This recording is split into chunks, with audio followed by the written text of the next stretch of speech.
expand.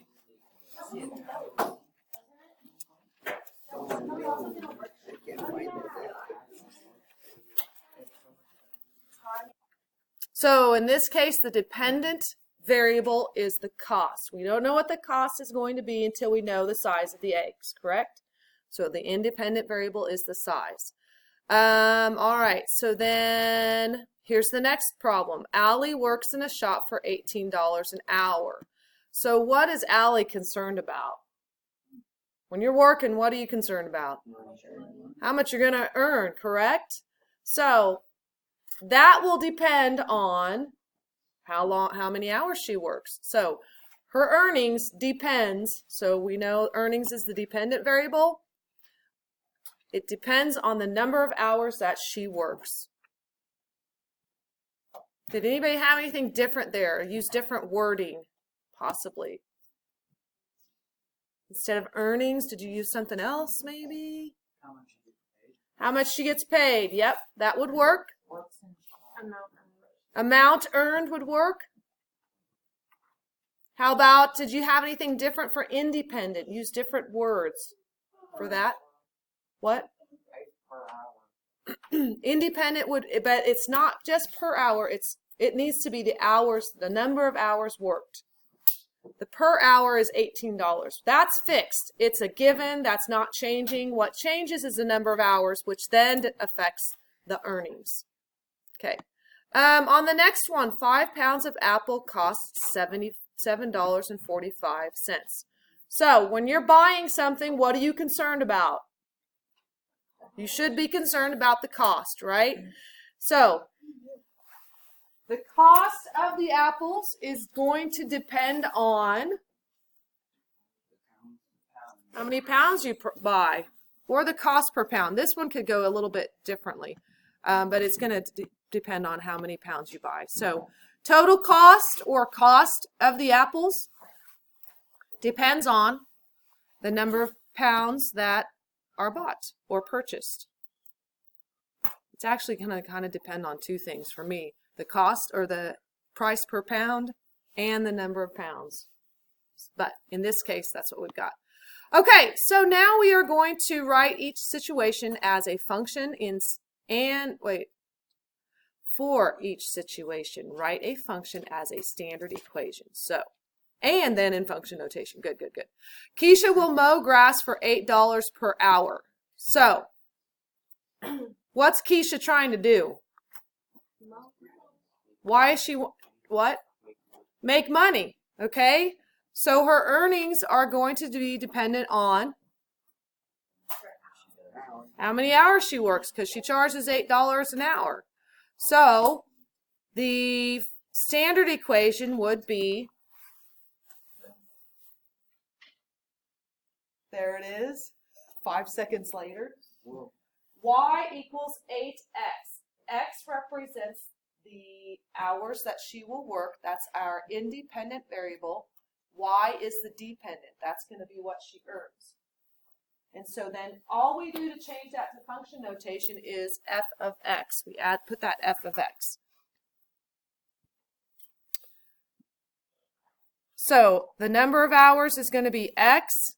Earnings will be y. They don't always spell it out for you in terms of what the variables stand for. You've got to kind of figure that out a little bit. Okay, next one says, oranges are on sale for $1.59 per pound. So I want you to converse with your neighbor, see what they got. What's the independent and dependent variable? What's your equation? Go. So our first problem is that a plumber charges $70 per hour plus $40 for the call. So this we have a little bit extra. We have something for sure that he's always going to charge on top, and then he charges per hour. So what does he charge for 4 hours of work? So we're going to use the first sentence to come up with all the function, dependent and independent variable, and then the function, and then we'll use that to function to evaluate. So what do you believe is the dependent variable? What are we trying to figure out here? James, what do you think? The dependent variable here for a plumber that's working. The cost of the call. The cost of the call was what he's going to charge. So the total cost for the call. What is the independent variable, Camilla? Number of hours worked. Very good. So we have the total cost depends on the number of hours worked. So we have, I would assume you would probably put f of x equals 70x. But then we also have to add the flat rate that he always charges when he goes to a house call or a call, which is what? $40. So no matter what, no matter how many hours he works, there's always that $40 flat rate. So the function is going to be f of x equals 70x plus 40. The $70 is for the hourly work that he does. The $40 is the flat rate that he charges just to go to the call. Okay, so what are we trying to figure out now? What are we going to evaluate our function for? What do we want to find, Hadley? What are we trying to find here? How much you charge it? 4 hours. 4 hours of work. So the solution's going to be, we are going to find f of what? 4. So we're going to write f of 4. And wherever we see x, that's where we're going to plug 4 in, because 4 represents the hours that were worked. So 70 times 4 is 280, plus 40 would be 320. So for 4 hours worked, the charge will be $320.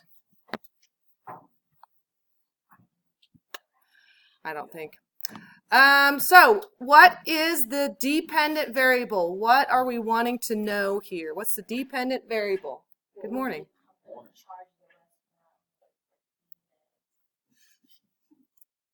The total cost, right? To pick up the garbage. Very good. In a long way of saying that. Thank you very much. Good job. Okay, so that's the dependent variable. What is the independent variable? What's that going to depend on? The total cost is going to depend on what?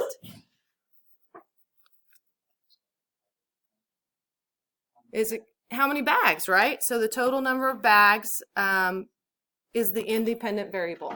And they want us to call that G. So I'm going to have to change my, good morning, Gabby. I'll take that, and you can just find an open spot. There's one over there. Over there. All right. So now let's look at what our function needs to be. So talk to your neighbor first for a second. See if you can write the function in terms of G. Let G be X. G is X, okay? Whoa.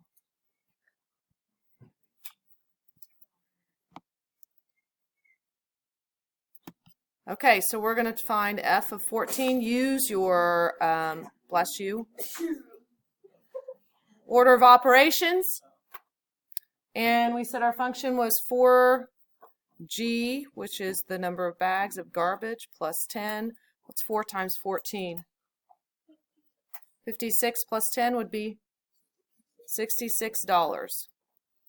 So f of 14 equals 66. Okay? All right. Okay, you can just put that in your homework folder, binder, divider. It's done. You can use that as reference on the next things that we do.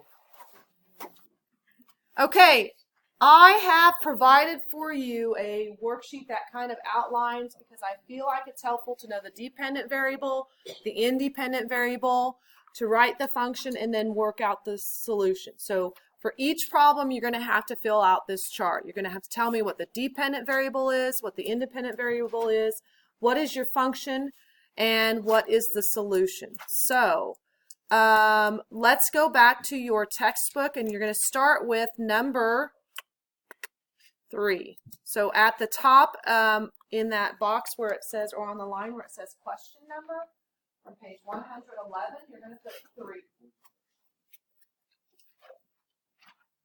Okay, so we're going to read through this. For the instructions say, for each situation, identify the independent and dependent variables, what our chart has. Write a function in function notation and then use the function to solve the problem. So number 3 says, would you read that to me, please, Trenton? What does number 3 say? Almir earns $50 an hour. How much does she earn in 6 hours? Okay, so dependent variable and independent variable. Who wants to share what they think either one of those is? Nolan. The dependent variable is how much she makes. Okay, so dependent variable is her total earnings, how much she's going to make. You need to be writing this down. We're going through question number 3 right now. We've given you one answer and you're not writing it down. So number 3, dependent variable, Nolan says, I agree, how much she earns or how much she makes. What is that dependent on? What do we need to know, Evan? Hours. How many hours worked. So your independent variable is how many hours worked.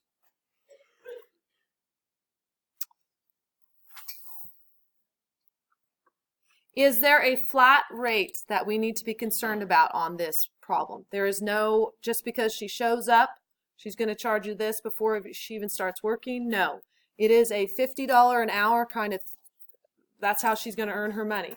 So, Gabby, function notation, what do you think? F of x equals what? 50? So $50 per what? Per hour. Do we know the hours? That's x. So your function is f of x equals 50x. Do we know how many hours she works? Yes. We do. They told us that. How many hours is she going to work? 6. So we need to evaluate the function for f of 6. So in the solution, you're going to write f of 6 equals 50 times 6. And then work that out.